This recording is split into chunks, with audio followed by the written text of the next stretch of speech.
आप हैं एक पॉलिटिकल एनालिस्ट, सीजेबी प्रोटेस्ट में आपने क्या क्या चीजें पाई? वहां पर वो लोग हमें नजर आए जो अफजल गुरु की बरसी मनाते हैं। वहां पर आ रहा है टुकड़े टुकड़े गैंग, पर किन को आना चाहिए था? जिन 18 से 19 छात्रों ने सुसाइड किया, उनके परिवार का एक भी बंदा उस स्टेज के ऊपर पे। कुछ हजार लोग वहां पहुंचे, वो पूरा जेनजी को रिप्रेजेंट नहीं करते। आप प्रधानमंत्री को गाली दीजिए, आप प्रधानमंत्री की माता जी को अशब्द बोल दीजिए, कुछ भी करिए, फ्रीडम ऑफ स्पीच है भारत के अंदर। मोदी रुचिका सिंह की माँ ने यही कहा है कि हमें पता ही नहीं था कि घर पे ये सब सीख रही। अरे तुम्हें नहीं पता था? तो ये आपकी पेरेंटिंग फेल है। सेना की क्या गलती थी? उस जवान को लाते मार रहे हैं। ये मोदी का जवान है, मोदी की सेना है। मोदी की कब से सेना हो गई भाई? भारतीय सेना तो किसी पार्टी की नहीं है। मेरी फैमिली की 3 जनरेशन डिफेंस में ही सर्व किया हुआ है। मेरा आज भी फेवरेट कलर है, मुझे टी शर्ट उठाने का, मैं आर्मी ग्रीन ढूंढता हूँ। वो भावना है तो हमारे खून में है। जय हिंद वॉरियर्स, स्वागत है आपका सोसाइटी टॉक में। गैप हो गया था 1 महीने के लिए। काफ़ी लोगों के मैसेज आते हैं कि सर पॉडकास्ट नहीं आ रहे हैं, कुछ उनके इश्यूज थे जो सॉल्व भी करने थे। तो गायब कहीं नहीं थे, बस कुछ एक कई बार होता है ना, अलाइन करना होता है आपको अपनी लाइफ को, बीच बीच में गैप चाहिए होता है। तो कुछ अलाइन कर रहे थे और अब वापस आए। तो जब वापस आए तो आना तो चाहते थे 2-3 हफ्ते पहले, लेकिन कुछ चीज़ें देश में ऐसी चल रही थी ना जिन्होंने आपको भी डिस्टर्ब किया होगा, और उस चीज़ ने कहीं ना कहीं देश की छवि को हर्ट करने की काफ़ी कोशिश की। मैं बात कर रहा हूँ सीजेपी प्रोटेस्ट की। इसे मैं नीट प्रोटेस्ट नहीं कहूँगा, क्योंकि जो नीट के बच्चे थे वो एग्ज़ाम दे रहे थे, वो पास हो रहे थे। कुछ लोगों ने सुसाइड की, काउंटिंग 18 की आई है और वो दुखद भी है। लेकिन उनकी आड़ में जो जो चीज़ें देश के साथ खेली गई, देश के साथ की गई, उनको समझना, उनके ऊपर बात करना भी बहुत ज़रूरी है। और चलते चलते मुलाकात हुई, हमने काफ़ी बार सोशल मीडिया पे या न्यूज़ चैनल्स पे देखा था राहुल मेहता जी को, और चलते चलते वो दिखे, उनसे डिस्कशन हुई और सोचा कि क्यों ना गैप के बाद जो पहला पॉडकास्ट है वो देश के नाम ही किया जाए और सकारात्मक राजनीति के नाम किया जाए। तो स्टूडियो में राहुल मेहता जी हैं। राहुल मेहता जी नमस्कार। नमस्कार। और जैसा कि मैं कह रहा था कि सकारात्मक राजनीति जो पिछले 1.5-2 महीने से देखने को नहीं मिल रही थी, और जैसे ही वो प्रोटेस्ट ख़त्म हुआ तब शायद सनातनी लोग या कह लो नेशनलिस्ट लोग वो आगे आए और उन्होंने उन लोगों को चुनकर माफ़ी मंगवाई जिन्होंने सीजेपी प्रोटेस्ट में हल्ला मचाया या सीधा कहें गंदगी फैलाई। और कॉकरोचेस से और कुछ उम्मीद की भी नहीं जा सकती। कॉकरोच आपके घर में हो तब भी गंदगी फैलाते हैं, और देश में होंगे तो वो भी गंदगी ही फैलाएंगे। और वही इस प्रोटेस्ट का एंड भी हुआ। जिनके नाम पे प्रोटेस्ट किया गया आप भी जान रहे हैं, सोनम वांगचुक जी, वो वापस जब गए तो उन्होंने मोदी जी को थैंक यू भी कहा फॉर वंदे भारत। तो अब ये सब जो सीजेपी प्रोटेस्ट, मैं तो फिर भी एक पॉडकास्टर हूँ और मेरा एक पॉलिटिकल व्यू हो सकता है। आप हैं एक पॉलिटिकल एनालिस्ट, है ना? तो आप इसको किस वे में देख रहे थे और इसमें आपने क्या क्या चीज़ें पाई जो शायद हम नहीं देख पाए? देखिए सर, एक चीज होती है, जब आप किसी भी मार्केट के अंदर जाते हैं ना, तो आपको कोई ना कोई दुकानदार ऐसी चीजें लगा करके दुकान पे बैठा होता है जो आपको आकर्षित करती है। बिल्कुल। आपको लगता है कि यार इससे ये ज्यादा मच बेटर लग रहा है, मुझे ये लेना चाहिए। लेकिन जब आप वो चीज खरीदते हैं, उसका यूज करते हैं, तो आपको लगता है नहीं, इससे बेटर तो वही था, ये तो बिल्कुल ही मैंने वेस्ट ऑफ मनी कर दिया। तो सेम एज इट इज, जब अन्ना आंदोलन हुआ था इस देश के अंदर, तो लोगों को लगा था कि अन्ना आंदोलन से जो नेता निकल करके आ रहे हैं ना, ये राजनीति को बदल देंगे। बिल्कुल। ये देश को जो बेरोजगारी, मंदहाली है, इन सब से आजादी करा देंगे। ये ऐसे नेता हैं कि दिल्ली को तो लंदन पेरिस इन्होंने कहा है तो बना करके दिखाएंगे। बिल्कुल। लेकिन जब समय बीतता गया और सच्चाइयां सामने आती गई, तो सबने देखा कि अन्ना हजारे तो गायब ही हो गए, जो मेन लीड कर रहे थे उस आंदोलन को। और जिन्होंने कहा था कि भैया मैं लंदन पेरिस बना दूंगा दिल्ली को, कैपिटल ऑफ इंडिया को, वो देखने को नहीं मिला। उसी के बाद पता चलता है जी ऐसे ही पेपर लीक हो रहे थे। पेपर लीक होना बहुत निंदनीय बात है। देखिए, जो माँ बाप पैसा जोड़ जोड़ करके अपने बच्चों को एजुकेशन दिलवा रहे हैं, फीसें भर रहे हैं, जब वो मनोबल टूटता है पेपर लीक होने से, तो वो परिवार ही जान सकता है, वो निंदनीय है। और ये नहीं होना चाहिए, और पूरे देश ने भी यही कहा। माननीय प्रधानमंत्री जी ने भी यही, जब पेपर लीक को लेकर के सुसाइड किया गया, ये कॉकरोच आंदोलन शुरू हुआ, उससे पहले मोदी जी ने कहा कि मैं आपको आश्वस्त करता हूं कि पेपर मेरी निगरानी के अंदर होगा और लीक होने जैसी कोई सिचुएशन नहीं आएगी। बिल्कुल। तो as a citizen of India हमारा फर्ज क्या बनता है कि हम अपने प्राइम मिनिस्टर की बात को समझें, उनके साथ खड़े हों। बिल्कुल। लेकिन विपक्ष ने उसमें क्या किया, उसने एजेंडा बना दिया। नीट का पेपर लीक हो गया और सोनम वांगचुक जी भी वहां पर आ गए और कांग्रेस जनता पार्टी के जो संस्थापक हैं अभिजीत दीप के, वो भी आकर के बैठ गए। तो लोगों को लगा चलो ठीक है, यूथ की आवाज उठा रहे हैं, बच्चों की आवाज उठा रहे हैं, चलना चाहिए। लेकिन वही सेम मैंने आपको अभी बताया ना, अन्न आंदोलन में जो हुआ सेम वही यहाँ पे देखने को मिला। बिल्कुल। अब वहां पर किन को आना चाहिए था, जब हम सब लोग भी गए, हमने भी वहां देखा यार, लेकिन वहां पर आ रहा है टुकड़े टुकड़े गैंग। वहां पर वो लोग हमें नजर आए जो अफजल गुरु की बरसी मनाते हैं। अब अफजल गुरु कोई महान तो था नहीं, बहुत अच्छे कार्य तो किए नहीं थे, उसने तो निर्दोष पुलिस वालों पे गोलियां चला दी पार्लियामेंट में घुस करके। बिल्कुल। वो आतंकवादी था और आप उसकी बरसी मना रहे हो और आपके ही उस जेएनयू में नारे लगते हैं कि तुम कितना अफजल मारोगे, हर घर से अफजल निकलेगा। तो ये भारत के लोग कहां से बर्दाश्त करेंगे वो कि कांग्रेस जनता पार्टी के वहां पर वो खड़े हैं और उसके बाद दोबारा से वो वही स्लोगन जो है दोहरा रहे हैं। तो हर्ट हुआ, लोग हटते गए, पीछे हटते गए, पीछे हटते गए। और आपने देखा होगा कि 25 से 26 दिन तक जो इनका जो प्रोटेस्ट चला है, जिसमें अनशन भी हुआ, सोनम वांगचुक जी भी बैठे थे, तब तक ना पुलिस ने किसी को हाथ लगाया, ये मनोरंजन करते रहे। उमर खालिद के पिता वहां पहुंच गए, ऐसे ऐसे चेहरे वहां पर पहुंच गए जिन्होंने प्रभु श्री राम का भी अपमान कर दिया। बिल्कुल। देश शांत रहा, भारत के प्रधानमंत्री सब शांत रहे। दिक्कत कहां पर आई? दिक्कत वहां पर आई जब इन्होंने कहा कि हम पार्लियामेंट का घेराव करेंगे विदाउट परमिशन। दिल्ली पुलिस ने अपने पेज पे बोल भी दिया था कि भैया परमिशन नहीं है। फिर इन्होंने उन छात्रों को क्यों बुलाया? तो संविधान की हत्या तो आपने करी, जिस संविधान की किताब लेकर के आप एयरपोर्ट से निकल करके भारत के एयरपोर्ट में पहुंचे थे, इंदिरा गांधी इंटरनेशनल एयरपोर्ट में। तो संविधान की हत्या जो इन्होंने की है, मुझे लगता है वो कोई कर ही नहीं सकता। कहीं ना कहीं ऐसा लगा कि जो ये प्लान करके आया था, सॉरी मैं था कह रहा हूँ, थे कहने का मन नहीं करता है। जब जिस पार्टी से दिप के निकला है, हर कोई जानता है, जब उस पार्टी का एक नेता हमारे क्रिकेट कैप्टन के लिए कहने कि तुम्हारी औकात, तो मेरे हिसाब से इस पार्टी में किसी बंदे की कोई औकात है नहीं, बस्ती नहीं है। और ये मोरालिटी है एक्चुअली। बिल्कुल, ये मोरालिटी है कि ऐसी पार्टी जो हमारे क्रिकेट के कैप्टन को कहेगी तुम्हारी औकात, उसने तो वो जो औकात से ऊपर भी करके दे दिया। लेकिन और खैर, उसको वो जिसने ये बात बोली थी ना, मैं आपको एक एग्जांपल देता हूँ। जब आपने एक बात कही कि उस पार्टी को हमने 11 साल दिल्ली में मौका दिया, जो अन्ना हजारे की पार्टी के आंदोलन से निकली, उन्होंने 11 साल सच में कुछ नहीं किया है। कोई आके गिना दे, जो वो स्कूल करते थे, नहीं किया। 876 प्रिंसिपल्स नहीं थे बिल्कुल स्कूल्स में, ये रिकॉर्ड कहता है। बिल्कुल। मेडिकल लाइन करते थे, 650 करोड़ का घोटाला निकला, एक ही औरत के घर से निकला, और पिछले 10 साल से वो चोरी हो रही थी। इस सरकार ने आके 1 साल में वो चोरी पकड़ ली और उसको गिरफ्तार किया। राइट। अब उनके भी कुछ फॉलोअर्स होते ही हैं, हर जगह है। तो हमारी गली में ही, जहाँ पे हम रहते हैं, हमारी स्ट्रीट पे एक डिबेट हो रही थी, तो कि भाई केजरीवाल कर रहा था, तो और उसने कहा सरकार बदलने से कुछ होता नहीं है, उसकी ये थी। तो मैंने उससे बस एक चीज़ पूछी कि हमारे यहाँ पे एक राम मंदिर है आगे, जो पूरी कॉलोनी है, जहाँ पे वहाँ पे पिछले 15 साल से वो मांग कर रहे हैं कि भाई पानी की एक डायरेक्ट पाइपलाइन बिछा दीजिए। आपने नहीं बिछाई।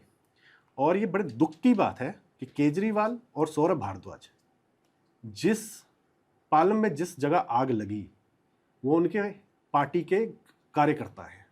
ये सबने देखा होगा, जहाँ पे उन्होंने ड्रामा किया जाके, जहाँ से उनको लाते मार के भगाया गया। बिल्कुल बिल्कुल। वहाँ पे उनके घर तक पाइपलाइन नहीं थी पानी की, डायरेक्ट पानी की। तो 11 साल में वो उस कार्यकर्ता के घर तक नहीं पहुंचा पाए, जबकि वो नाम पालम में बहुत बड़ा है। बिल्कुल। इस सरकार ने आते ही, अभी मतलब बरसात शुरू होने से पहले, वहाँ पाइपलाइन बिछा दी पूरी। तो 1 साल में जब आप सरकार बदलते हो, काम करने वाली सरकार आती है, तो वो ऐसे चेंजेस लाती है। तो जब आप उनकी बात का जवाब दो, तो वो आपको अंधभक्त कह के गोदी मीडिया कह के चले जाते हैं, जवाब उनके पास होगा नहीं होगा। तब ऐसे में ही कह रहा हूं मैं कि जैसे अब अभिजीत दिपके जब यहाँ आया, तो उसने सीधा कहा था कि मैं यहाँ से थाने जाऊंगा और परमिशन लूंगा, और गवर्नमेंट को पता था एक दिन में परमिशन नहीं मिलेगी, नहीं मिलेगी। बिल्कुल। ये दोपहर को लैंड करेगा। फिर वहाँ पे उसकी एक जो भी प्लानिंग थी कि मैं धरना देने का ड्रामा करूंगा, वो प्लानिंग कहीं ना कहीं गवर्नमेंट ने फेल की। एयरपोर्ट पे उसको परमिशन पकड़ा दी गई कि जाओ। और वो आंदोलन जब तक सोनम वांगचुक नहीं थे, वो पूरा फेल आंदोलन था। बिल्कुल। अगले बंदे ने अलग अलग राज्यों में जाके थप्पड़ भी खाए, उसे यूपी से भगा तक वो डिजर्व करता था। अब एक इल्जाम भी है उस पर कि वो डिपोर्ट हुआ है। बिल्कुल, है ना। वो बंदा आज तक पासपोर्ट नहीं दिखा पा रहा है अपना कि नहीं देखो मैं डिपोर्ट नहीं हुआ हूँ। अब ऐसे में जब आखिर में कुछ स्टूडेंट तो जुड़े उनके साथ, ये हमें मानना पड़ेगा, बिल्कुल बिल्कुल, है ना, चाहे उनके बीच में आड़ लेके उन्होंने खुद ही घुसाए गुंडे जिनके ऊपर रेप मर्डर सब केसेस थे, लेकिन कुछ स्टूडेंट भी थे। बिल्कुल। अब वो स्टूडेंट जब उन पे केस हुए, मैं मोदी जी के केस वापस लेने से पहले की बात करता हूँ, कि जब उन पे केस हुए तो दीप्के अपने घर चला गया, मीडिया से कहा मुझे 2 दिन डिस्टर्ब ना किया जाए।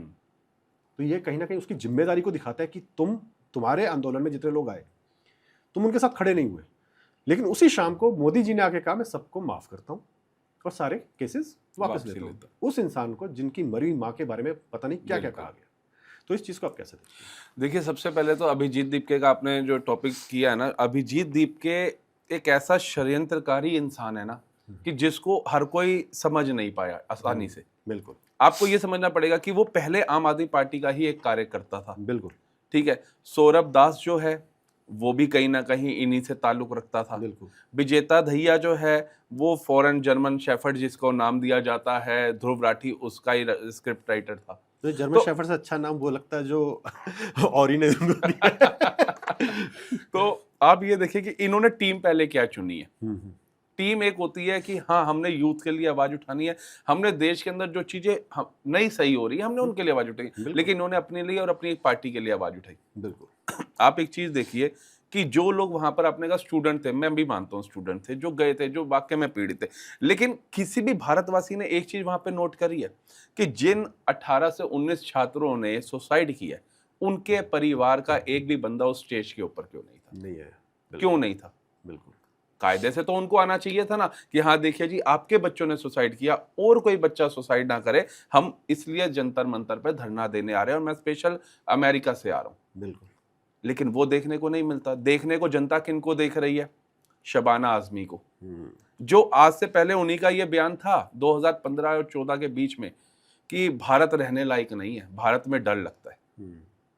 ऐसे कई मुस्लिम अभिनेताओं के बयान हैं जो दर्ज हैं, इवन कि हमारे पूर्व उपराष्ट्रपति उन तक ने भी बोल दिया था। बिल्कुल। तो आप ये सोच सकते हैं कि वो भारत जहां पर संविधान और लोकतांत्रिक देश, लोकतंत्र का आप खामियाजा देते हुए कुछ भी बोलिए, आप प्रधानमंत्री की माता जी को अशब्द बोल दीजिए, आप प्रधानमंत्री को गाली दीजिए, आप राष्ट्रपति द्रौपदी मुर्मू जी का भी मजाक उड़ा दीजिए, कुछ भी करिए, फ्रीडम ऑफ स्पीच है भारत के अंदर। आप जाइए ना साउथ कोरिया, नॉर्थ कोरिया जाइए, एक बार बोल के देखिए, पता चल जाएगा कि डिक्टेटरशिप होती क्या है, जो आपने टैग दिया ना नरेंद्र मोदी को। और मैं कहता हूं कि हर एक उसको, अभिजीत दीप के जो एक कह सकते हैं ना कठपुतली था एक पार्टी की, वो पूरे भारत ने देखा। जब छात्र डंडे खा रहे थे, उन छात्रों को तो इसने अगले दिन जब धर्मेंद्र प्रधान जी ने त्याग पत्र दिया तो बैंक्वेट में जश्न मनाया जा रहा था, वो छात्र क्यों नहीं थे? क्या उन छात्रों से अभिजीत दीपके की अकाउंटेबिलिटी नहीं थी? उसका फर्ज नहीं था कि जाकर के मिलूं?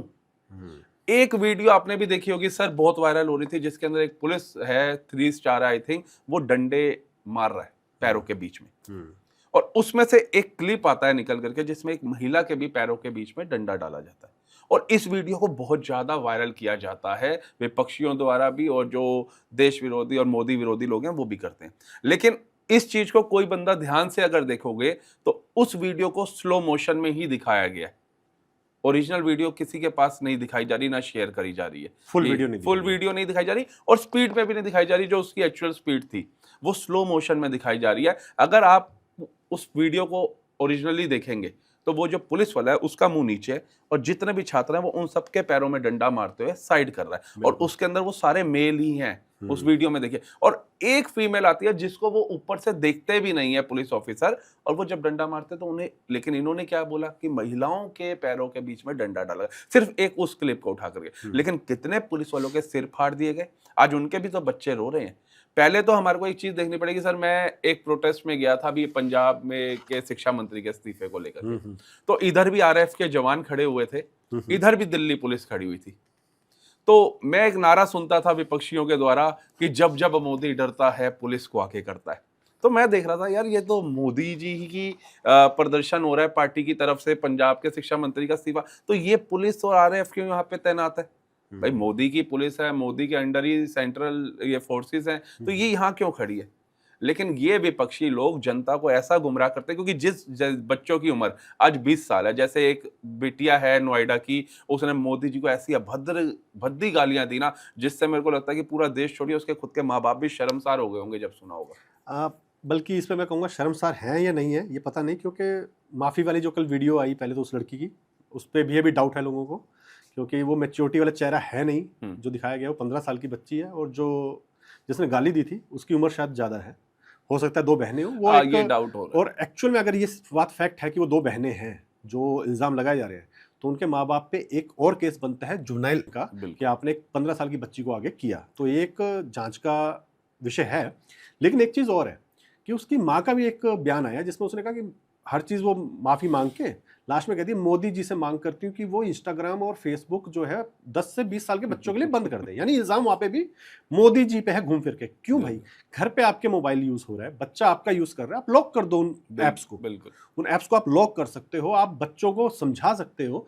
मेरे भतीजे भतीजी उसी उम्र के हैं। मैं 12th पास की अभी एक बच्ची ने, हमारे जलंधर में मेरी भतीजी है, 10th पास की भतीजे ने। वो लोग क्यों नहीं देखते ऐसी चीजें? वो क्यों अभद्र भाषा? हमारे घर में कोई साला भी बोल दे अपने मम्मी पापा के सामने तो शायद मार पड़ जाए। आज भी, बिल्कुल, आज भी मार पड़ जाए। मेरे फादर आज भी उस रूम में नहीं जाते जहां उनके फादर बैठे हो। गांव जब जाते हैं वो संस्कार हम लोगों को थोड़ा बहुत आया कि चलो बात होती है, लेकिन मैं अपने फादर के सामने शायद ऊंची आवाज में किसी के लिए भी कुछ नहीं बोल सकता। उनसे तो करूंगा नहीं बात, किसी और के लिए भी शायद मैं अभद्र भाषा।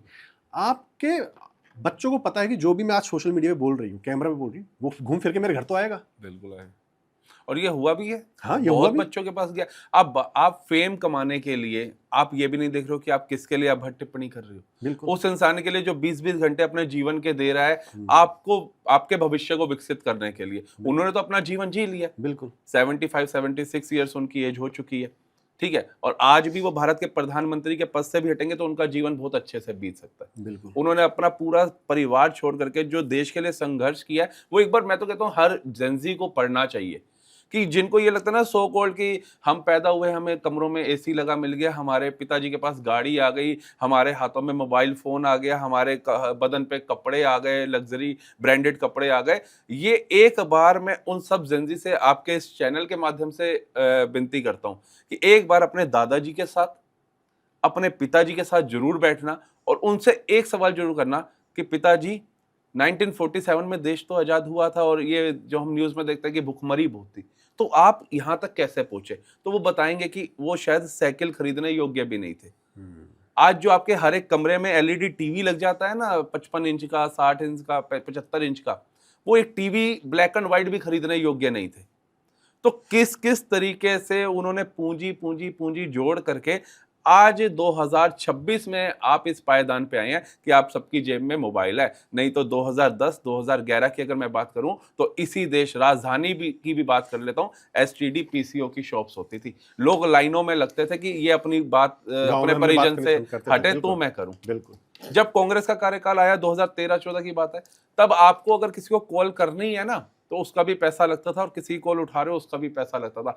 नेट अगर आपको चाहिए 1 GB कोई वीडियो कोई मूवीज देखनी है फोन के अंदर, सब 3 GB टाइप की वो आती थी, तो वो भी आपको 250 रुपए का पड़ता था। और आज आपको 250 रुपए में जिसके मर्जी बात करिए, जितने मर्जी घंटा बात करिए, जितनी मर्जी अनलिमिटेड डाटा यूज करिए और वीडियो पोस्ट करके अगर आप उसी इंसान को गालियां दे रहे हो जिसने आपको इस योग्य बना दिया, आज आपको कंप्यूटर इतना बड़ा बक्सा घर में लगाने की जरूरत नहीं है, आपके हाथ में ही मिनी कंप्यूटर थमा दिया, आप उसको अभद्र टिप्पणी करिए, सोचो उस पर क्या बीतती होगी कि मैं किन के लिए भाग दौड़ कर रहा हूँ। फिर भी वो कहते होंगे नहीं, मुझे मेरे देश के लिए काम करना है। बिल्कुल। और जहां आपने बात की जेनजी की, तो लगता है कि ये पूरा जेनजी खराब नहीं है। जो भी कुछ हजार लोग वहां पहुंचे वो पूरा जेनजी को रिप्रेजेंट नहीं करते। उससे ज्यादा भीड़ तो कोटा में उसी दिन बिल्कुल जब रिजल्ट आया है उससे ज्यादा भीड़ वहां थी। बिल्कुल जश्न मना रहे थे, है ना, वो तो नीट को मतलब सेलिब्रेट कर रहे थे। बिल्कुल। अब मेरा मानना यह है कि इससे ये पूरी जेनजी की प्रॉब्लम नहीं है। जिन जिन घरों से इन बच्चों ने जो भी वीडियोस आई, इस घर में, इस परिवार में एक जनरेशन खराब नहीं है जेनजी, वहां दो, कम से कम 2 जनरेशन खराब है।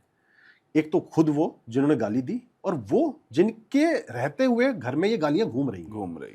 वो चाहे मिलेनियल्स ही हो हमारी तरह के। बिल्कुल। है ना? अगर मेरा बच्चा मेरे घर में गाली दे रहा है तो मेरी जिम्मेदारी शायद उससे भी ज्यादा है। अगर वो 100% गलत है तो मैं 200% गलत हूं। बिल्कुल, क्योंकि सीखता तो बच्चा सीखता घर से ही बच्चा घर है से ना। ही है। देखो, अगर एक समय घर के अंदर एक होता था कि माँ बाप पूछते थे कितनी चपाती खाएगा, कितनी हाँ बनाओ, हाँ और एक समय होता था कि माँ बाप ने कहा भैया हम तो मोबाइल में बिजी हैं, वो काम वाली बना गई है, जो खानी है खाओ, बाकी उठा के फेंक दो। रुचिका सिंह की माँ ने यही कहा है कि हमें पता ही नहीं था कि घर पे ये सब सीख रही। अरे तुम्हें नहीं पता था? ऐसा थोड़ी ना होता। ये फिर अगर नहीं पता था ना तो ये आपकी पेरेंटिंग फेल है। बिल्कुल ये समझो, यानी कि आपका भी की जो परवरिश है वो भी खराबी हुई है कि बिल्कुल। आपको पता ही नहीं है कि बच्चों को पालना कैसे है। तो ये अनिरुद्धाचार्य जी का आश्रम ढूंढेंगे हाँ फ्यूचर के अंदर, हाँ भविष्य बिल्कुल के अंदर, बिल्कुल। जब बूढ़े हो जाएंगे, जिनके बच्चे आज भारत के प्रधानमंत्री का सम्मान नहीं करे, वो आपका करेंगे।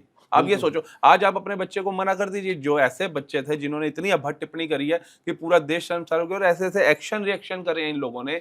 आप ये सोचिए, मैं कहता हूँ चलिए प्रधानमंत्री से हमारा मनमुटाव हो सकता है कि हमें उनकी कोई बात अच्छी, लेकिन इस तरीके का हो सकता है? सेना की क्या गलती थी? हाँ बिल्कुल भारतीय सेना तो किसी पार्टी की नहीं है। बिल्कुल। हमारे पिताजी हमारे को बताते थे, हमारे ताया जी आर्मी में थे, तो हमारे पिताजी एकदम बैठे थे तो ऐसे ही बात कर रहे थे कि भाई आर्मी का जो जवान है ना, 26 जनवरी थी तो हमारा बड़ा मन हुआ कि हमें ये परेड देखनी है। तो पिताजी का बहुत भीड़ होती है, गुम जाओगे ये वो, और उस समय तो डीटीसी की बसें चलती थी, ब्लू लाइन बसें चलती थी, तो नहीं जाना। तो मैं कहा नहीं, मेरा मन है, ये टीवी पे देख के तो ऐसा लगता है कि ये झांकियाँ देखनी चाहिए। मैं कहा अच्छा जी। उस समय मेरे को ये पता चला कि भाई ये सेना का जवान जो है, इसकी एक उस समय की पिताजी की कहानी मैं आपको बताता हूँ। उन्होंने कहा ये सेना का जवान जो है ना, ये जब घर से निकलता है ना वर्दी डाल करके, तो इनके भी माँ बाप की आंखें नम हो जाती है, क्योंकि मेरा भी सपना था कि मैं भी सेना में जाऊं।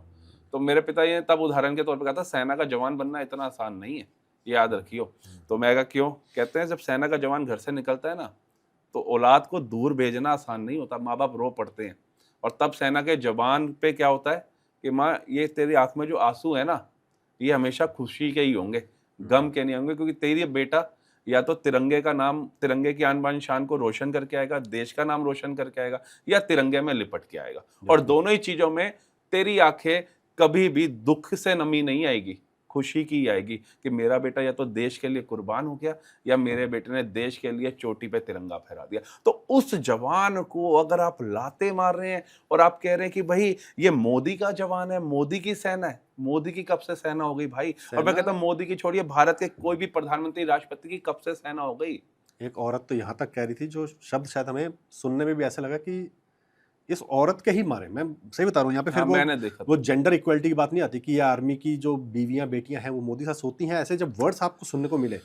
मैं आपको बताता हूँ, मेरी 3 जनरेशन, मेरी फैमिली की 3 जनरेशन डिफेंस में ही सर्व किया उन्होंने। मेरे दादाजी, मेरे दादा के 2 भाई, एक 61 में शहीद हो गए चाइना वॉर में, और जहाँ पे हमला हुआ उसी यूनिट में मेरे दादाजी भी थे। मतलब उन्हें बॉडी तक नहीं मिली आज तक, वो वाला सीन है।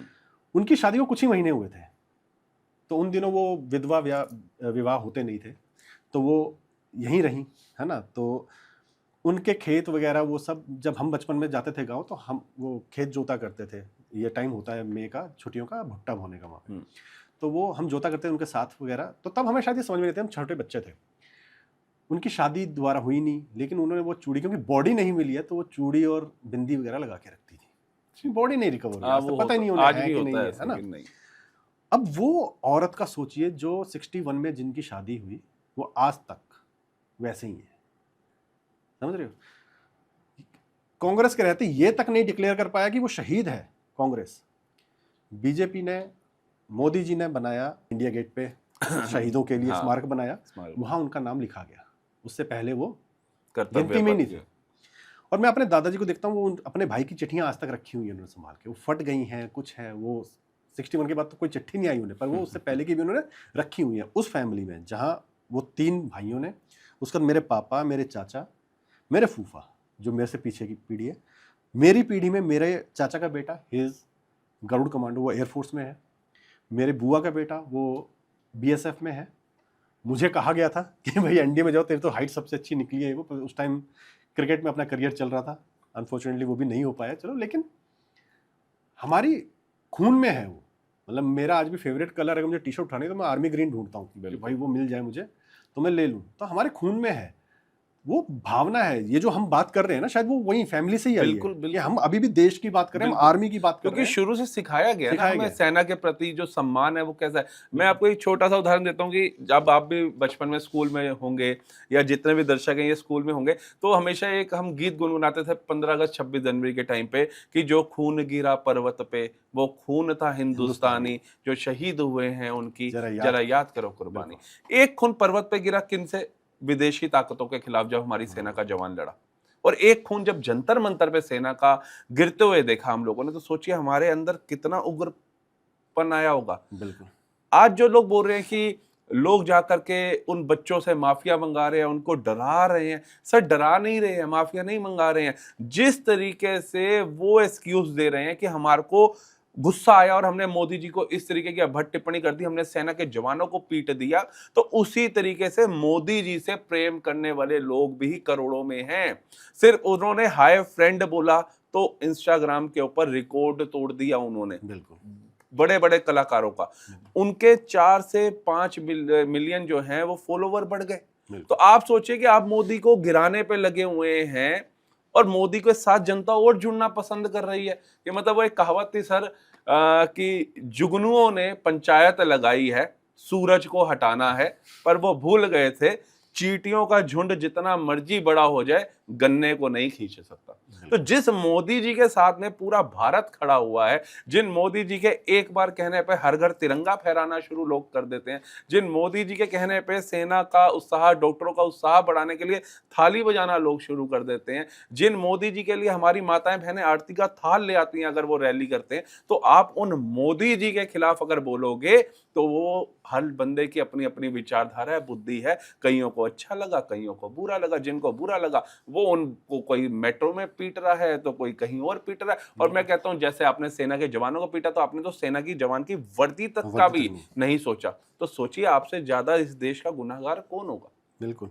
और यहाँ ना जेनजी की एक और बात करते हैं कि जेनजी जैसे हम कह रहे हैं कि जेनजी पूरा खराब नहीं है, ये भी लोग समझे। बिल्कुल, क्योंकि इसी देश में कुछ ही महीने पहले यूजीसी के लिए भी प्रोटेस्ट हुआ। यूजीसी का जो कानून आया और उसमें भी जेनजी ही था। बिल्कुल था। कोई एक मार काट की कोई एक घटना सुनने को नहीं मिली। उन्होंने गवर्नमेंट के सामने मांग रखी, कोई हंगर स्ट्राइक नहीं की, बस वो जाते थे, बैठते थे और मांग रखते थे। कुछ दिनों बाद वो भी कानून वापस हुआ। अगर आप इसको विन मान रहे तो वो भी एक विन थी। बिल्कुल, है ना, वो कानून वापस हुआ, लेकिन कितनी शांति से हुआ।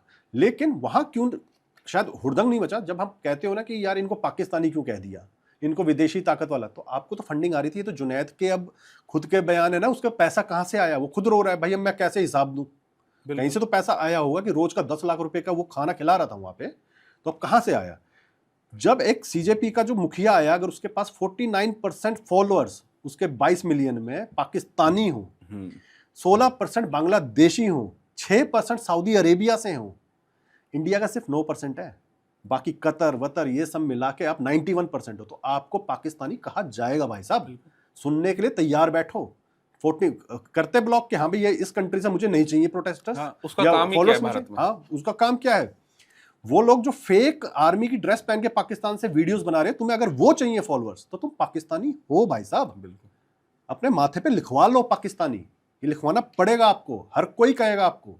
जब बंदा आपके ही मुखिया जब खालिस्तानियों के साथ पार्टीज में देखे जाएंगे, इवेंट्स में देखे जाएंगे, तो उन्हें खालिस्तानी एजेंट बोला जाएगा। भाई साहब आप ये सोच के नहीं बच सकते।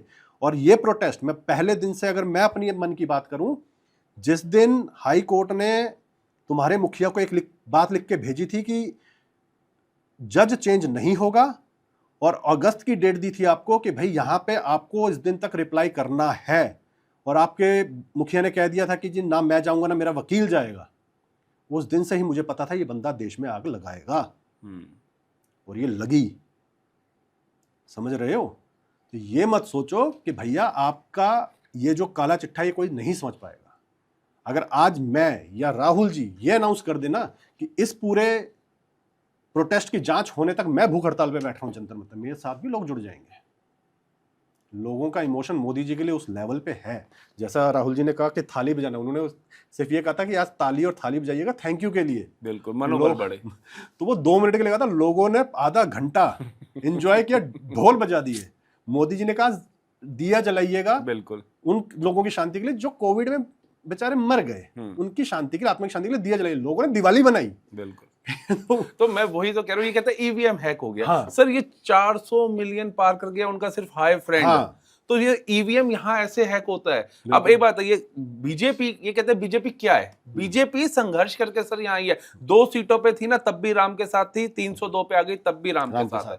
तुम तब भी राम के साथ नहीं थे, तुम आज भी राम के साथ नहीं हो। आज तुम राम भक्त क्यों बन गए? क्योंकि 2027 का चुनाव यूपी का सामने का जनता देख रही है, और उसी का एक पायदान पे अभिजीत दीप क्या करके बैठा। सर मैं कहता हूं कि मेरे को इन छात्रों की आवाज बनना है, तो फिर मैं ये नहीं देखूंगा कि ये छात्र दिल्ली का है, हरियाणा का है, या झारखंड का है, या केरला का है। जिस भी छात्र को दिक्कत होगी, फिर मैंने अगर निर्णय लिया है तो मैं उनके साथ में खड़ा हूंगा। तो ये अभिजीत दीपके का कौन सा दोहरा चरित्र है कि वो दिल्ली के अंदर जंतर मंतर को घेरता है? आप एक बात आइए, पार्लियामेंट के अंदर इज्जत के साथ, मान के साथ घुसा जाता है।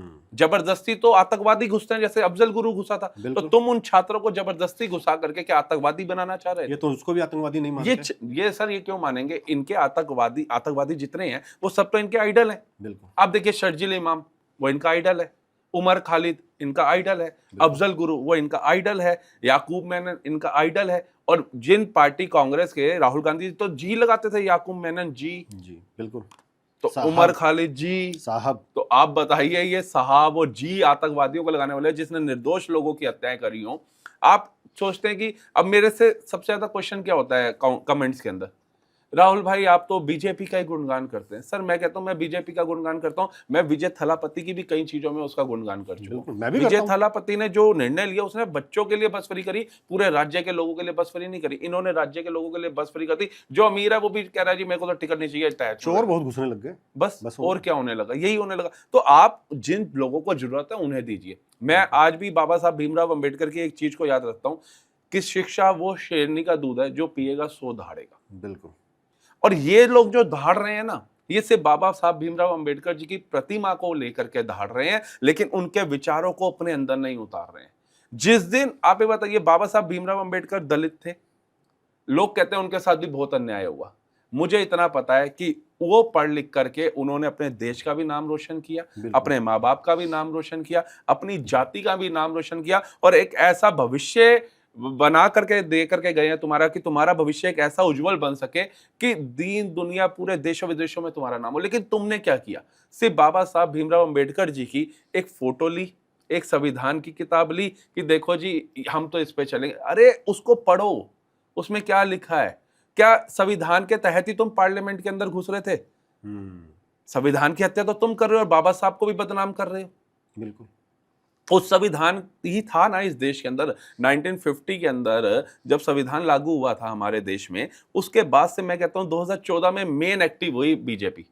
अटल बिहारी वाजपेयी जी का भी समय था, 10 संगठन वो मतलब सरकार मिलीजुली थी, और वो अपने उससे भी आए। लेकिन मोदी सरकार के आने के बाद आप मुझे इतना बता दो कि जब संविधान तो पहले था, कश्मीरी ब्राह्मणों को क्यों भगा दिया गया?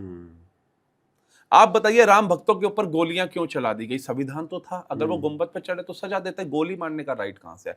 संविधान था तो साधु संत जो गौ माता को राष्ट्रमाता घोषित कराने के लिए गए थे, उन पे गोलियां क्यों चला दी गई? संविधान तो इस देश में था, आपातकाल क्यों लगाया? संविधान ही तो इस देश में था, बाबा साहब की प्रतिमा भी थी, बाबा साहब दिलों में भी थे। तो आप मुझे इतना बता दीजिए, 300 गोलियां चला के 28 किसानों को शहीद क्यों किया गया? और मुजफ्फरनगर दंगे, कहीं ऐसे दंगे, कहीं ऐसे बम धमाके, संविधान के चलते ही उन्हों को बिरयानियां क्यों खिलाई जा रही थी, यासीन मलिक और या इनको क्या कहते हैं, कसाब वगैरह को?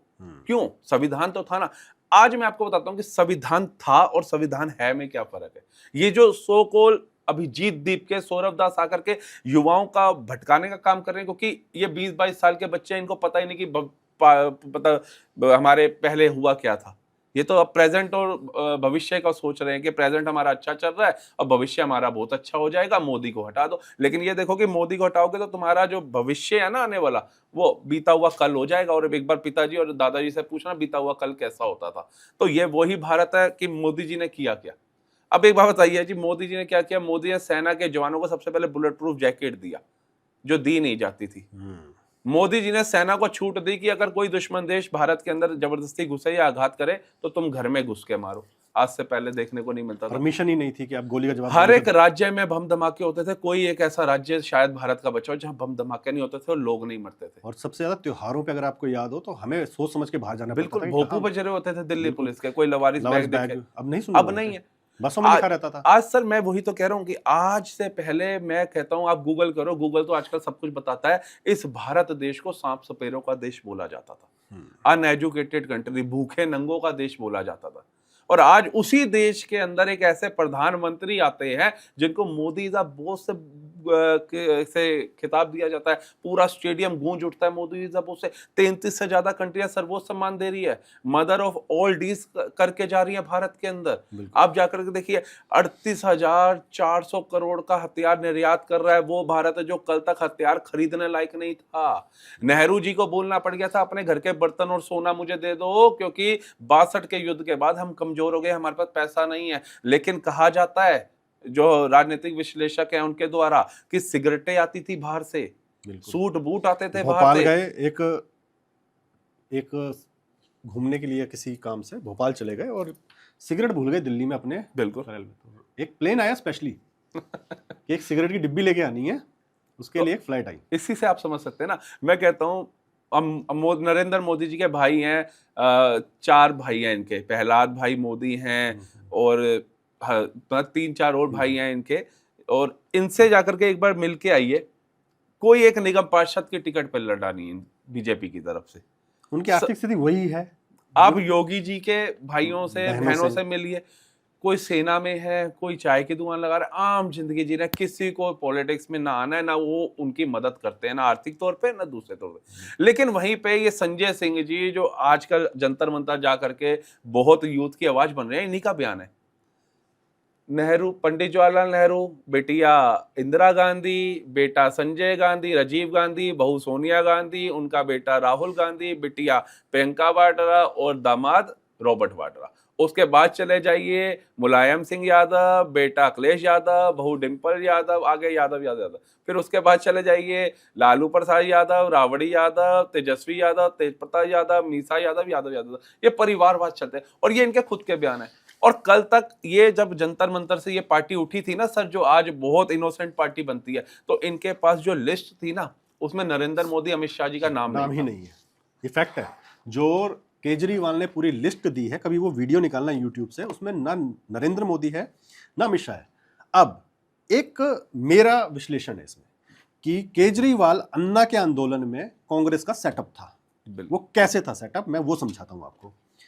पूरा आंदोलन हुआ, उसके बाद पहले कह दिया हम पार्टी नहीं बनाएंगे, वो उस पर जा छोड़ देते हैं, वो तो बातें घूम घाम के आती हैं, बच्चों की कसम खाई है, वो जो भी है। भाई साहब ने चुनाव लड़े दिल्ली में।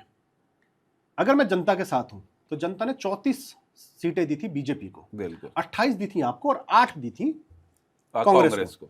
अगर मैं जनता के साथ हूं, जनता की का सम्मान करता हूं, मैं तो ये क्या कह रहा था ना कि जनता का हूं, बिल्कुल। तो मैं कहता कि मैं सपोर्ट करता हूं बीजेपी को, बीजेपी गवर्नमेंट बनाए, लेकिन जनता के हक के काम नहीं हुए तो मैं सपोर्ट वापस ले लूंगा। बिल्कुल। लेकिन जहां बीजेपी को सपोर्ट देने की बात आई वहां पे तो बच्चों की कसम है, ना किसी की सपोर्ट लेंगे ना किसी को देंगे। बिल्कुल। फिर वो सपोर्ट दी कांग्रेस से लेके 11 महीने सरकार चलाई, 11 या 13। उसके बाद भाई साहब को जाना था, इसको लगा मैं मुख्यमंत्री बन सकता हूं तो प्रधानमंत्री भी बन सकता हूं। तब आप किसके खिलाफ लड़े? सोनिया गांधी के खिलाफ। वो आंदोलन अन्ना का, सोनिया गांधी, मनमोहन सिंह, राहुल गांधी, मेन 3 चेहरे। आपने इनमें से किसी के खिलाफ जाकर चुनाव खुद नहीं लड़ा, आप चले गए नरेंद्र मोदी के खिलाफ लड़ने। क्यों? ताकत दिखाने, अहंकार। अहंकार नहीं, कांग्रेस का सेटअप था भाई साहब। आज भी कहता हूं मैं, कांग्रेस की बी टीम थी, ये थी। अगर होता तो खुद जाता अमेठी। जब अमेठी में उन्हीं 4 साल के बाद, उन्हीं 5 साल के बाद आपकी स्मृति ईरानी जीत सकती है, तो आपकी तो उस टाइम इतनी पॉपुलैरिटी थी कि अगर मोदी से कम थी और राहुल गांधी से तो आपकी पॉपुलैरिटी ज्यादा ही थी। वो पॉपुलैरिटी अर्नब गोस्वामी ने एक इंटरव्यू में जो राहुल गांधी की पॉपुलैरिटी खत्म की, वो इंटरव्यू देखिएगा जरूर। Arnab Goswami, we love you. मैं तो कहता हूँ अर्नब गोस्वामी इतने बढ़िया एंकर है ना, मैं खुद उनसे मिला हुआ हूँ 2 बार। अगर वाकई में आप लोगों के सामने दिखा रहे हो अपना एक चेहरा कि आपसे अच्छा इनोसेंट भगवान स्वरूप इंसान तो पैदा हो ही नहीं सकता, तो वो इंसान आपका चेहरा ऐसे सामने लेंगे कि जो आपके मन में जहर है ना वो 2 मिनट में सामने आ जाएगा। मैं आपको एग्जांपल के तौर पे दिखाता हूँ। नसरुद्दीन शाह का एक बयान जो है इस समय बहुत वायरल हो रहा है। बिल्कुल। शबाना आजमी आकर के यहाँ पर बैठ गई और कहीं शेर व शायरी में बयान दे गई। उसके बाद मैं आपको बताता हूँ सोनाक्षी सिन्हा, अब देखिए उनके भी बयान आए, नाचना गाना भी शुरू कर दिया। उसके अलावा भी आपके 2-3 नाम अगर मैं ऐसे और भी लूं तो हैं। हुमा कुरैशी भी वहां पर पहुंची थी, राखी सावंत भी वहां पर पहुंची थी। पहले तो आप ये देखिए कि कॉकरोच जनता पार्टी को सपोर्ट कर कौन से चेहरे रहे थे, या तो जिनको भारत में रहने में दिक्कत थी, डर लगता था, शबाना आजमी जैसे मैंने अभी आपको बताया, नसरुद्दीन शाह जो पहले से ही भारत के खिलाफ में कई ऐसे बयान भी दे चुके हैं, ठीक है, और सोनाक्षी सिन्हा जिन्होंने अभी हाल ही में शादी भी एक मुस्लिम से करी है, तो हो सकता है कि विचारधारा थोड़ी विपरीत हुई हो, और उनके पिता भी जो हैं वो पॉलिटिक्स के अंदर हैं, और उनके भाई लव कुश हैं। बिल्कुल, लेकिन उनको घर का नाम रामायण है, लेकिन ये नहीं पता है कि संजीवनी किसके लिए आई है। बस तो आप यही समझ सकते हैं कि कहते हैं ना, नाम धनराज रखने से कुछ नहीं होता, जेब में धन का राज भी होना चाहिए। तो इन्होंने बच्चों के नाम लव कुश रख दिया, ये रख दिया। अरे भाई उनको संस्कार दो। हमें भी हमारे माँ बाप ने शुरू से, अगर हम सनातनी हिंदू हैं तो हमें सिखाया, हम अगर गुरुद्वारा साहिब जा रहे हैं तो हमें बताया कि भैया गुरु घर जा रहे हो तो क्यों जा रहे हो, क्या इसका महत्व क्या है। अरे गुरु साहिबों ने पूरा परिवार वार दिया सनातन धर्म रक्षा हेतु, देश की रक्षा हेतु, धर्म की रक्षा हेतु, और तुम किसको महान बता करके बैठे हो, बाबर, औरंगजेब, हुमायूं, इन सबको। अरे कौन थे ये भी तो बताओ। बिल्कुल, स्कूल में आप बच्चों को ये बता रहे हो कि भाई ये बाबर, औरंगजेब जो लड़े ना, हुमायूं जो लड़ा ना, है ये तो इतने बड़े शूरवीर थे, इन्होंने लड़ाइयां लड़ी। अरे एंड में ये उसको स्पष्ट करो कि ये लड़ाइयां जो इन्होंने लड़ी, ये हमारे ही स्वतंत्रता सेनानियों के साथ लड़ी, हमारे ही योद्धाओं के साथ, हमारे ही गुरुओं के साथ लड़ी, कोई बाहर से जाकर के नहीं लड़े थे आतंकवादियों के साथ। तो इनको महान बताने का चैप्टर भी एक पॉइंट बनता है धर्मेंद्र प्रधान का इस्तीफा मांगना, क्योंकि उन्होंने एनसीईआरटी से इन मुगलों का चैप्टर गायब कर दिया, और हमारे 4 साहिबजादे बाबा अजीत सिंह, बाबा जोरावर सिंह, बाबा जुझार सिंह और बाबा अपना जुझार सिंह, ये 4 जो थे हमारे 4 साहिबजादे, गुरु गोविंद सिंह साहिब, गुरु तेग बहादुर साहिब, गुरु अर्जन देव जी, इन सबका जो इन्होंने हमारे को पाठ पढ़ाया ना, वो इनको कहीं ना कहीं हजम नहीं हुआ। आज बच्चा जानने लग गया 4 साहिबजादे हैं क्या, बाल दिवस, शहीदी दिवस मनाया गया। लाल किले पे मैंने, आज से पहले मेरी उम्र हो गई 36 साल, मैंने आज तक नहीं देखा था कि लाल किले के ऊपर इतना बड़ा आयोजन कोई सिख समुदाय का कर दे। वो सिख समुदाय जो देश में कहीं आपदा आ जाए सबसे पहले सेवा के लिए पहुंच जाता है, वो जो आबादी में मात्र 2-2.5% है, 2.7 बस, लेकिन वो सेवा के अंदर सबसे आगे नजर आएगा आपको। वो अपने बीवी बच्चे परिवार छोड़ देगा कि चाहे असम जाना है, चाहे केरला जाना है, चाहे केदारनाथ जाना है, कहीं भी। और मैं कहता हूं कि देखो, उस सिख धर्म का जब नरसंहार होता है 84 के अंदर, तो ये क्यों भुला दिया जाता है। बोलो कि आपने गुनाह किया था, गुनाह नहीं, एक बहुत बड़ा अपराध किया था। और मैं आपको एक चीज और भी बताता हूं, जब मेरे को भगवान कसम की कोई सिख भाई दिखता है और कहीं पे कुछ हो रहा है कि उसको भी ना बोल दिया जाता है यार तू तो खालिस्तानी, मुझे लिटरली बहुत मुझे दुख होता है। क्यों? ये जो पगड़ी है ना, ये पगड़ी ऐसे ही इनके सिर का ताज नहीं कहलाई जाती है, ये हमारे धर्म की रक्षा हेतु। जैसे हम महाराणा प्रताप को एक आइडल मानते कि उन्होंने घास की रोटी खा ली लेकिन झुके नहीं, तो उसी तरीके से गुरु साहिब भी अधर्म के खिलाफ झुके नहीं, अपने प्राण निछावर कर दिए, परिवार वार दिया। अगर आप उसको, ठीक है, उसकी एक की विचारधारा खराब है ना, उसको बोलिए कि हाँ भाई तू उस गुरुओं की धरती को क्यों हमारे से अलग करना चाहता है। वो गुरुओं की भूमि, जिन गुरुओं को हमने अपने दिलों में, अपने जिस्म में बसा रखा है, हर रोज सुबह लाखों हिंदू गुरुद्वारे नतमस्तक होने जाते हैं। क्यों? क्योंकि कहीं ना कहीं उनकी पीढ़ियों ने उनको समझाया है कि गुरु के घर में नतमस्तक होना, मत समझ लो जो आज हमारे प्राण यहाँ पर हैं, आज जो हमारा धर्म बचा हुआ है, उसके पीछे सबसे बड़ा जो एक कारण रहा है, एक मात्र उपाय संजीवनी रही है, वो सिखों की रही है, सिख गुरुओं की रही है। हम उसको नजरअंदाज करते हैं और हम भी चल पड़ते हैं। नहीं, ये समझना पड़ेगा हर एक भारतीय को। अगर नहीं समझोगे तो आने वाला भविष्य क्या होगा कि अभी एक समुदाय से लड़ रहे हो, दूसरे से भी लड़ोगे और आपस में अपनी एक एक उंगलियों को काटते चले जाओगे। जो गलत है उसे बोलो। सर मेरा एक विचार हमेशा क्लियर रहा है हर डिबेट में, हर उसमें, कि कलाम बनो, कसाब मत बनो। बिल्कुल, कलाम बनोगे। मैंने उदयपुर फाइल्स भी देखी और काफी लोग मेरे साथ थिएटर से निकल रहे थे, केरला फाइल भी देखी, कश्मीर फाइल भी देखी, सारी मतलब ये पिक्चर देखी और सारी मुस्लिम आतंकवाद और जिहाद के खिलाफ थी। लेकिन किसी एक शख्स ने बाहर निकल करके ना सर, ना कलाम को गालियां दी, ना वीर अब्दुल हमीद साहब को गालियां दी, ना सोफिया कुरैशी को गालियां दी, ना जितने भी लेजेंड थे उनको गालियां दी। किनको? आतंकवादियों को। अब आप उनमें उनको नफरती बोलिए, आप उनको बोलिए हिंदू मुस्लिम होता है, तो ये आपको लगेगा कि आपने कभी कलाम को समझा ही नहीं, आपने कसाब को समझा। तो मैं इसलिए बोलता हूँ कि हमेशा अच्छाई की तरफ चलोगे, रास्ते अपने आप खुलते रहेंगे। और यहाँ ना फर्क लोगों को खुद ही समझना चाहिए कि उनकी सपोर्ट में खड़े कौन थे। जैसे इन्होंने नसीरुद्दीन साहब का नाम लिया राहुल जी ने, नसीरुद्दीन शाह की मुझे एक्टिंग कभी पसंद नहीं आई कभी, मतलब हम एनएसडी बहुत गए हैं, मतलब हम एनएसडी में मेरे दोस्त के मामा डायरेक्टर थे, तो हमने वहाँ पे एक्टिंग्स देखी हैं, तो कभी भी अगर मैं नसीरुद्दीन शाह को अगर एज अ एक्टर कभी जज करूँ, मुझे ऐसा लगता है वो अगले डायलॉग को खत्म होने का वेट कर रहे हैं कि वो खत्म हो और मैं बोलूँ, वो अर्जेंसी उनके चेहरे पे दिखती है। ये पॉइंट ऑफ व्यू हो गया एक्टिंग का। लेकिन उन्होंने अपने इस बयान में ये कहा था नस्लें खराब है, बिल्कुल, मतलब बीजेपी को ऐसे तक वर्ड बोले उन्होंने।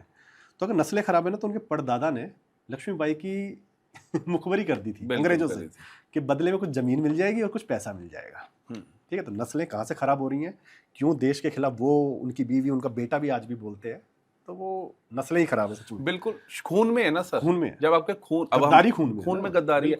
अब मैंने अभी आपके सामने एक टॉपिक सिखों का छेड़ा था ना, बाबा अजीत सिंह, बाबा फतेह सिंह, बाबा जोरावर सिंह, बाबा जुझार सिंह, ये 4 साहिबजादों का जिक्र क्यों किया? क्योंकि गुरु गोविंद सिंह साहिब का खून था इनकी रगों में, ये अधर्म के खिलाफ झुके नहीं। छोटे छोटे साहिबजादे बच्चा, हाँ, दीवारों में चुन गए लेकिन झुके नहीं। और आज के अंदर आप अगर पिताजी 2 मिनट कहते ना कि भैया जी एक साइकिल, बच्चा कहते साइकिल ले, तो पिताजी कहते यार 2 दिन रुक जा, सैलरी जान दे बेटा, मैं तेरे को ले लेता हूँ। तो इनकी हालत भी विपक्षियों की तरह हो जाएंगी, रोते हुए माँ के पास चले जाएंगे, मम्मी मम्मी पापा साइकिल नहीं लेके दे रहे, पापा बदल दो। तो उसी तरीके से अब ये विपक्षी कह रहे हैं नरेंद्र मोदी बदल दो। अरे सर, एक बच्चा 5 सब्जेक्ट हैं, 4 सब्जेक्ट के अंदर 100 में से 100 लेकर के आ रहा है, एक सब्जेक्ट में अगर वो 95 ले आया है, तो तुम कह रहे हो उस बच्चे को घर से निकाल दो, उसको कहते हैं कि पनिशमेंट दे दो, उसको तानाशाही बोल दो। क्यों भाई? अगर नीट का पेपर लीक हुआ है, अकाउंटेबिलिटी अगर शिक्षा मंत्री की बनती है, तो आप एक तरीके से भी तो आवाज उठा सकते हो, नरेंद्र मोदी, हाय हाय नरेंद्र मोदी की माता जी। अरे पहले तो तुम ये सोचो, कभी पढ़ो, आज जिस पायदान पे चल रहे हो कैसे पहुंचा है यहाँ तक। आज सेना का जवान जो है ना, लद्दाख की चोटियों पे भी खड़ा होता है ना। आज पहली बार एक ऐसा प्रधानमंत्री सर मैं देख रहा हूँ जो दिवाली मनाने के लिए सेना के बीच में चला जाता है। नहीं तो एक समय ऐसा था कश्मीर के अंदर बड़े से बड़े वेल एजुकेटेड प्रधानमंत्री जिनको खिताब दिया गया ना, कश्मीर में घुसते तक नहीं थे। आप इतिहास उठा करके देख लेना। और ये तो तब झंडा फहराने चले गए थे लाल चौक के ऊपर, जब एक कार्यकर्ता ही थे, चाय कप ही उठाते थे आरएसएस के ऑफिसों में जा करके। तो वो संघर्ष देखिए, जिस बच्चे ने अपना परिवार छोड़ा हो, आप उसके मीम तो निकाल सकते हो, लेकिन उसके जैसा संघर्ष करके तो दिखाओ कैसे यहाँ तक पहुंचे। और बच्चों को ना थोड़ा सा कंपेयर भी करना चाहिए। आजकल जो ये जो जेंजी जो लोग एक्चुअल में इतना बोल जाते हैं, इतना खिलाफ बोल जाते हैं ना, एक कहीं बात सुनी थी और वो बड़ी सच भी है कि आज से 12 साल पहले जब ये बीजेपी गवर्नमेंट सेंटर में आई, उससे पहले ये बच्चे कितने साल के रहे होंगे, जो अभी मैक्सिमम 20 साल के होंगे मान लो, तो 8-10 साल के। इन्हें एक्चुअली पता ही नहीं है कि इनके फादर जब गैस बुक करते थे ना, 4 दिन बाद गैस आती थी घर पे, 4 दिन बाद। अब गैस पाइपलाइन तक है आपके घर पे, समझ रहे हैं? जब डिजिटल ये कहते हैं ना पॉकेट मारी वगैरह चोरी बहुत होती थी, अब नहीं होती है, बहुत कम होती है। रीजन क्या है कि आपके पास डिजिटल मनी है। डिजिटल मनी पे जब इस गवर्नमेंट ने कहा कि हम डिजिटल मनी स्टार्ट करेंगे, तो आप यकीन मानेंगे कि जो बंदा इस देश का वित्त मंत्री रहा कांग्रेस के टाइम पे, उस बंदे ने कहा ये पॉसिबल ही नहीं है, मतलब उसका विजन ही नहीं था। वो ये पूछ रहा है कि अब वो क्या आप कार्ड मशीन रखोगे 7.5 रुपए काटने के लिए, 2.5 रुपए काटने के लिए। लेकिन जो वो सब्जी वाला है, जो उस टाइम भी सब्जियां बेचता था, आज भी सब्जी बेच रहा होगा, वो कहेगा भाई साहब मेरी कमाई बढ़ गई। पहले कोई आता था, मान लो 10 रुपए का सामान लेना है, मेरे पास खुले नहीं है, 100 रुपए का नोट है, तो मैं देता ही नहीं था। वो चला अब शाम को कब मेरे अकाउंट में 2,500-3 हजार रुपए जमा हो चुका है, मुझे पता ही नहीं होता है। बिल्कुल, क्योंकि कोई भी आपकी दुकान से सामान लिए बिना नहीं जा रहा है, बिकॉज ऑफ कि आपके पास खुले पैसे नहीं है। तो ये जब लोग समझेंगे ना कि आपके, हम टेक्नोलॉजी पे बात करते हैं ना, जेनजी तो हमेशा टेक्नोलॉजी पे बात करती है। आप हंसोगे राहुल जी, आपने भी देखा ही होगा, जेनजी को ये भी प्रॉब्लम थी कि इस प्रोटेस्ट में जब पत्थरबाजी वगैरह हुई और पुलिस एक्शन लेना शुरू हुई, तो टेक्नोलॉजी का यूज क्यों कर रहे हैं लोगों को रीड करने के लिए। जैसे उनके जो स्क्रीन है उन पे चेहरे आ रहे थे कि ये चेहरे हैं, यहाँ पे आइडेंटिफाई किए जा रहे थे एआई के थ्रू कि कहाँ का सोशल मीडिया पे ये चेहरे मैच कर रहे हैं।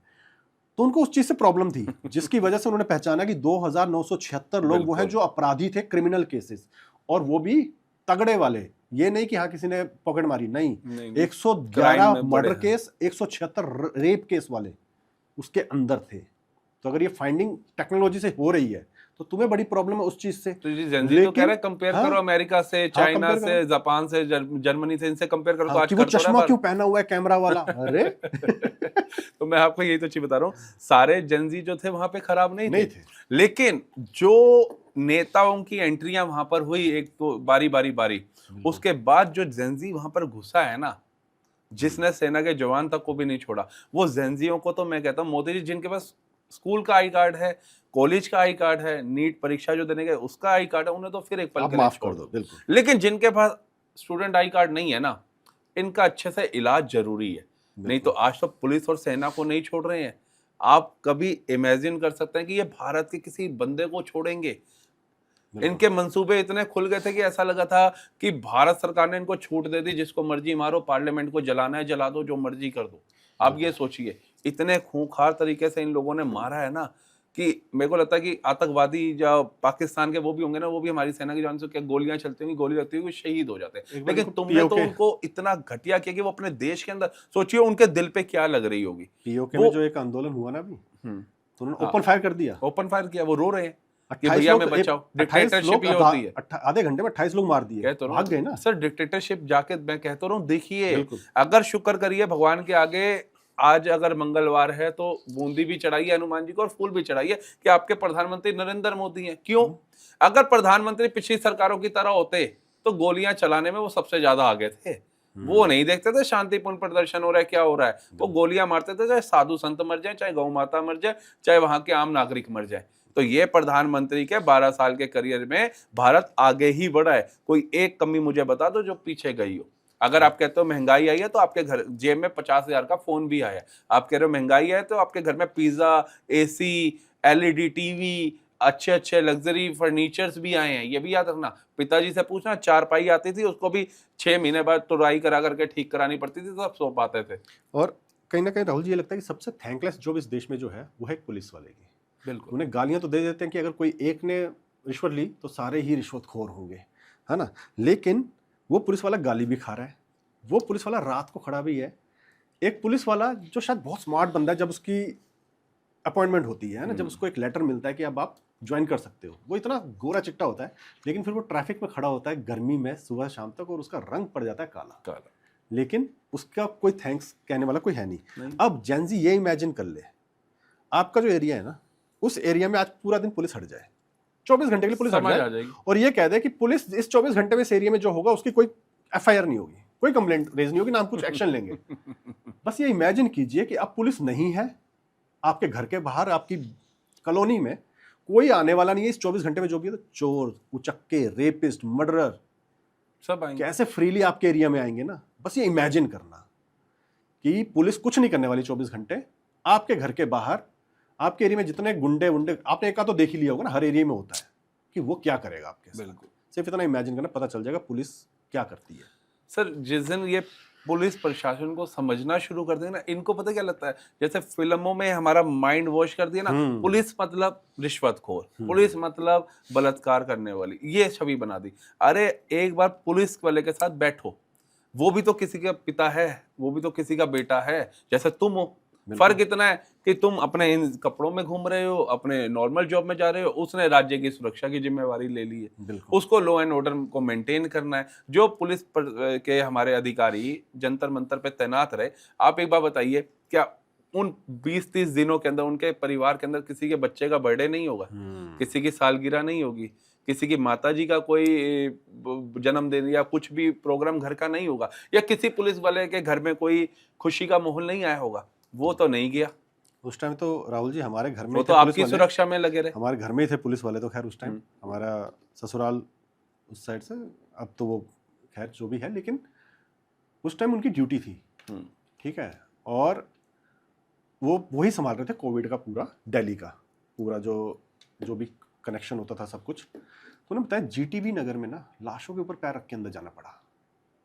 आपको तो घर पे डर है कि एक डिलीवरी वाला आएगा तो भी आप 50 बार उसको सैनिटाइज करके हाथ धो के फिर कर रहे थे, यूज कर रहे थे चीजें। एक सोचो जो कोविड से मर गया इंसान, उनके बीच से होके जा रहा है वायरस, लेकिन वो पुलिस वाला खराब है। जैसा आपने कहा कि एक तो हमारे मूवीज ने जो दिमाग खराब किया है कि पुलिस लेट आती है। अरे भाई लेट नहीं आती है, कोई भी क्राइम होने से पहले पुलिस नहीं पहुंच सकती। हाँ, पहले पहुंच के क्या मैं करेगी? किसी भी पुलिस वाले को बता के नहीं जाऊंगा मैं उसके यहाँ चोरी करने जा रहा हूँ या खून करने जा रहा हूँ। बिल्कुल। खून होगा तो पुलिस आएगी। अब आपको ऐसे करना है कि वहां पे जिस भी स्टेट में पुलिस है वहां पे क्राइम के बाद एक्शन कितनी फास्ट लिया जाता है। जैसे कि यूपी में आप जानते हैं कि 2016 से पहले, 17 से पहले आपको कितने परसेंट रेप केसेस में आपको सजा मिलती थी और अब कितने मिल रही है बिल्कुल ना। यूपी, मैं नोएडा में बैठा हूँ, आप यूपी नोएडा में बैठे हैं, यहाँ आना कितना मुश्किल होता था। घर वाले कहते हैं अरे यार यहाँ जॉब क्यों कर रहा है, रात को निकलना ही नहीं सर, निकलना रात नहीं। को तो हमारे ऑफिस का लड़का, हाँ। 2 लड़के निकले रात को 10:30 बजे ऑफिस से, दोनों मेन रोड तक जाना था, तो एक गाड़ी में था, दूसरा पैदल था। उसने कहा मुझे छोड़ देना, उसने छोड़ दिया।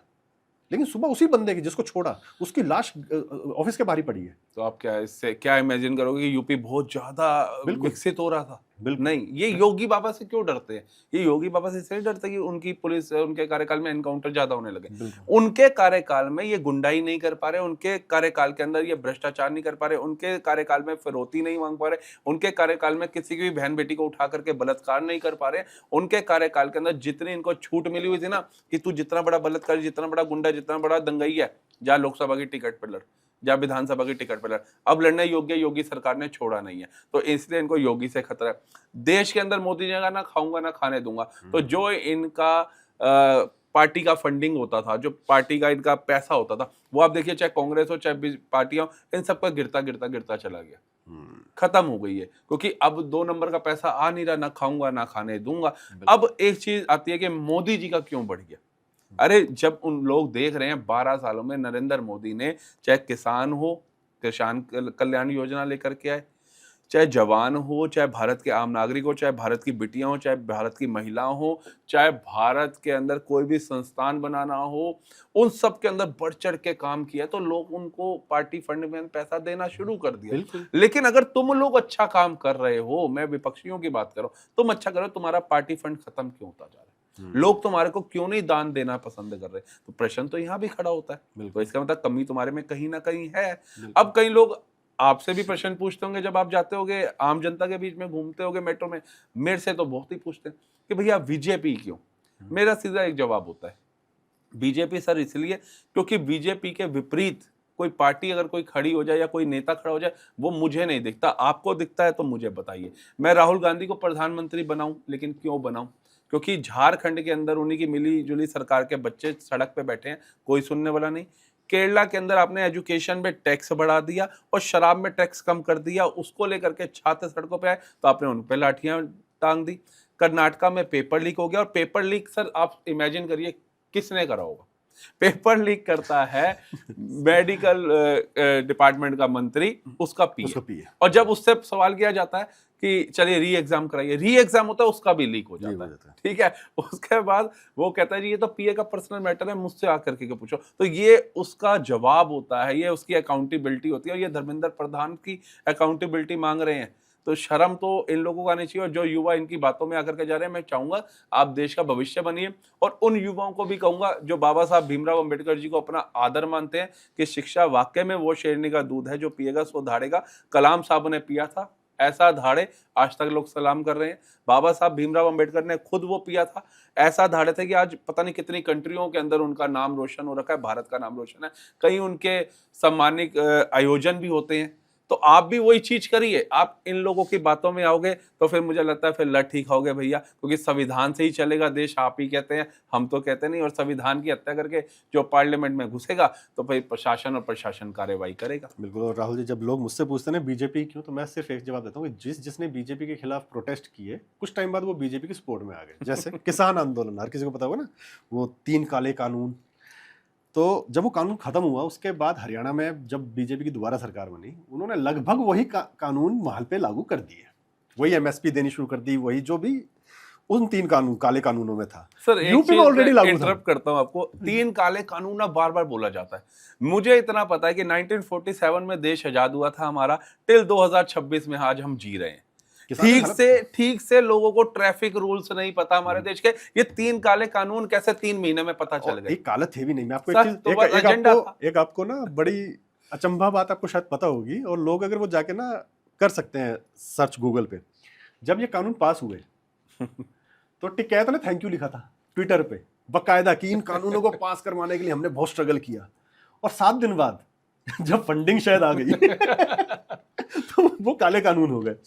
अब वही मैं कह रहा हूं कि जब वो कानून लगभग यूपी में वो कानून लागू है किसानों पे, राजस्थान में लागू है, अब हरियाणा में लागू है ही, तो वहां पे अब पंजाब के लोगों ने देखा, ये फैक्ट है, पंजाब के लोगों ने देखा कि यहाँ पे तो मिलने लग गया एमएसपी वगैरह, तो उन्होंने कहा कि हम शायद वहीं बेच दे जाके हरियाणा की मंडियों में, यूपी की मंडी में।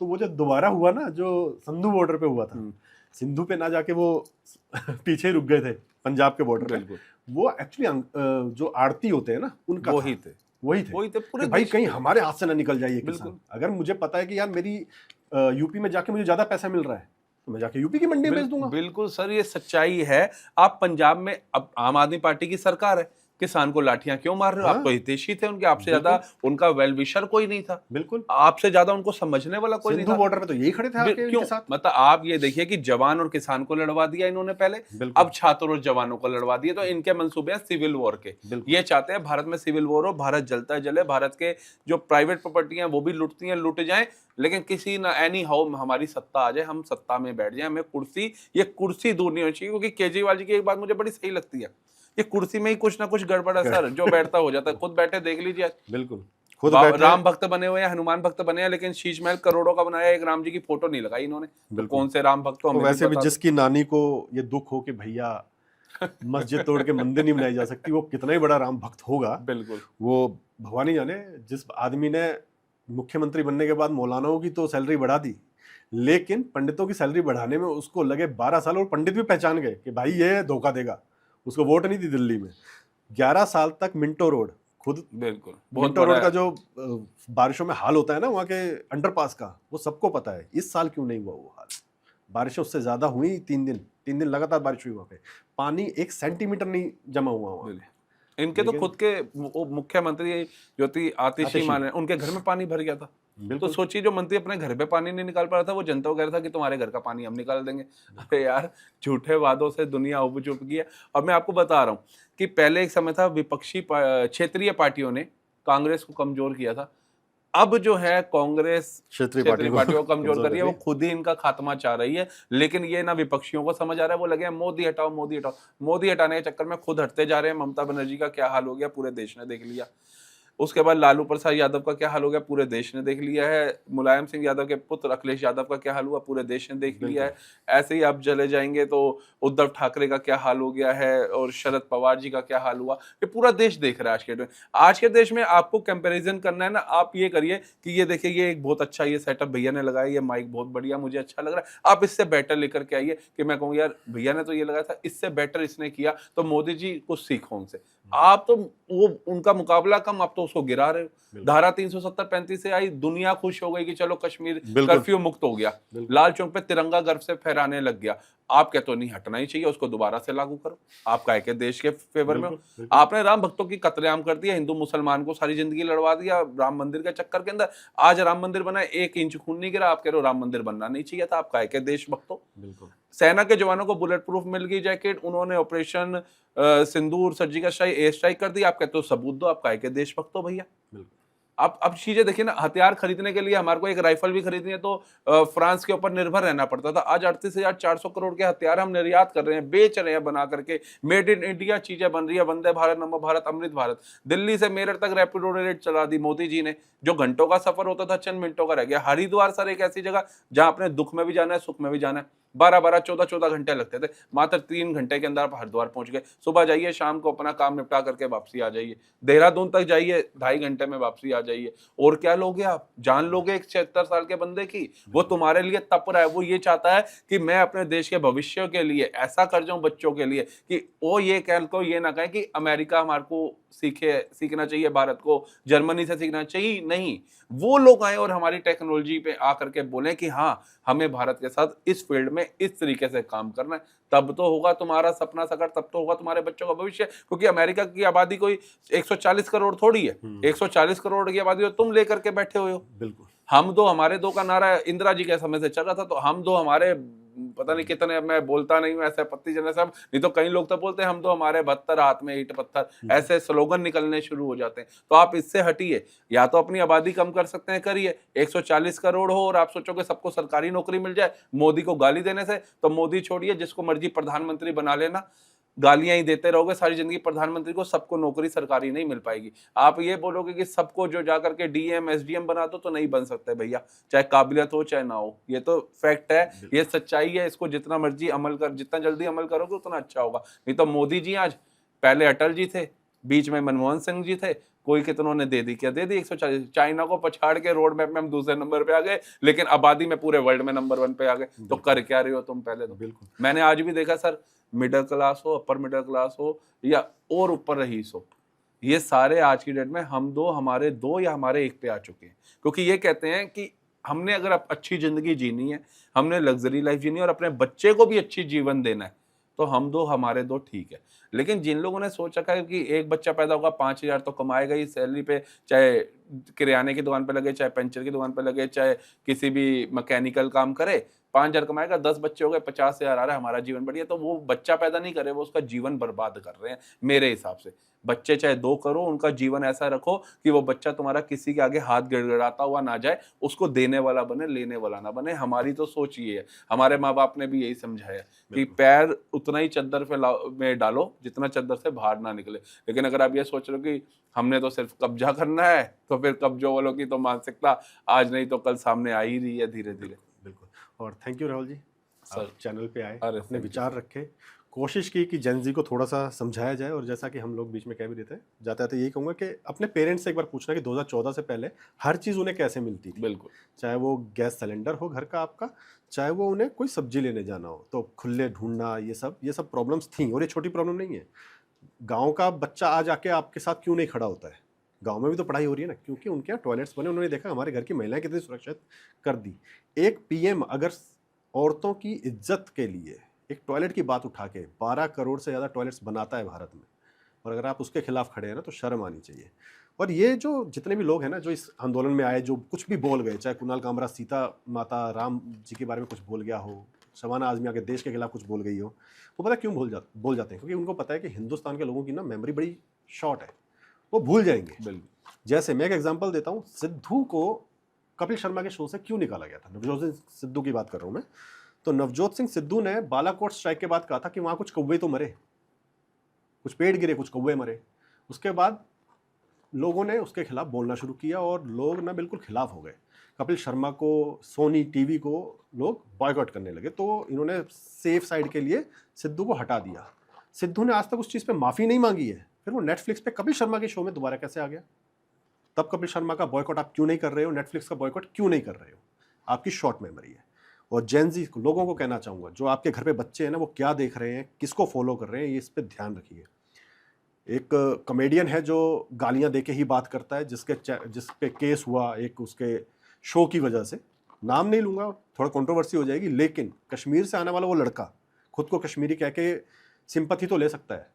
उसके ऊपर केस हो गया, सब कुछ हो गया, और उसके बाद उसको पता है कि लोगों को कैसे भुलाना है। तो वो 1 साल बाद एक इमोशनल पूरा का टेडेक्स की तरह एक पूरा का अपनी एक भाषण दिया, जिसमें उसने लिखा कि जब केस हुआ ना, जब वो बोल रहा है कि जब वो उस पर केस हुआ मुझ पे, तो मेरी माँ के आशीर्वाद ने मुझे बचाया। तो तेरी माँ का तो आशीर्वाद, लेकिन दूसरों की माँ को गाली, ये संस्कार तो उनके माँ बाप की भी गलती है। क्योंकि उसी बंदे का जो, जब आप कोई शो या कोई अगर आप कॉमेडी सुनते हो ना, 2 सेंटेंस वो बिना गाली के बोल ही नहीं सकता, तीसरे सेंटेंस में गाली आएगी और वो माँ बहन की गाली होगी। ठीक है? तो अगर आपके बच्चे ये देख रहे हैं, तो ये आपके संस्कारों पे भी डिपेंड करता है कि आपके माँ बाप ने अगर आपको ये सिखाया था कि गालियाँ नहीं देनी, तो ये आपकी जिम्मेदारी है कि ऐसे लोगों को फॉलो ना करो जो टेडेक्स पे तो आके कहते हैं कि हाँ मेरी माँ के आशीर्वाद ने बचाया। तो तेरी माँ के आशीर्वाद ने अगर तेरे को बचाया, तो तुझे हक नहीं है किसी और की माँ को माँ की गाली देने की। इन्हीं शब्दों के साथ थैंक यू। और हाँ, एक चीज़ और, AI के बिना बनाए हुए वीडियोस पे बीजेपी को जरा पोस्ट करके देखो, मज़ा आएगा। Thank you.